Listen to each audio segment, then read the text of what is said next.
Ju njohim me edicionin informativ të lajmeve. Kjo është Radio 7. Ambasadore e Shteteve të Bashkuara të Amerikës në Shkup, Angela Geller, është e bindur se qeveria e Republikës Maqedonisë së Veriut është duke punuar për ndryshimet kushtetuese. Në intervistë televizive ajo deklaroi se në këtë drejtim po punohet në Bruksel dhe me vendet e tjera të Europës. Ndryshimet kushtetuese janë kushtet e vendosura nga Bashkimi Evropian për anëtarësimin e vendit në Union.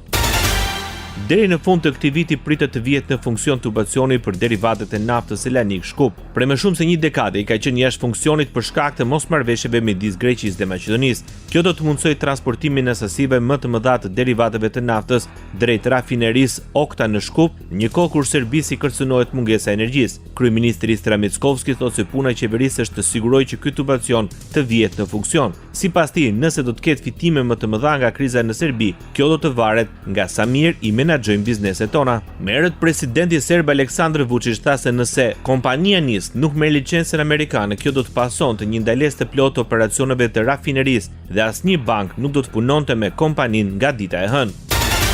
Bashkimi Evropian paralajmëron Serbinë se po shkel marrëveshjen e orit me Kosovën. Unioni i tërheqi vërejtje Serbisë duke kundërshtuar në parim anëtarësimin e Kosovës në Interpol, por shkel detyrimet që dalin nga neni 4 i marrëveshjes së orit. Ky reagim vjen pasi ministri i brendshëm i Serbisë, Ivica Dačić, në hapje të asamblesë së përgjithshme të Interpolit të mbajtur javën e kaluar në Marok, deklaroi se Kosova nuk ka gjasa të anëtarësohet dhe se për Serbinë prioritet mbetet parandalimi i anëtarësimit të Kosovës. Zyrtarët të BE-s nënvizojnë se progresi i Serbisë në rrugën e saj europiane varet dhe nga zbatimi i plotit të gjitha angazhimeve që rrjedhin nga marrëveshja e vitit 2023 për rrugën drejt normalizimit të marrëdhënieve me Kosovën. Radio 7, zëri pozitiv i qytetit.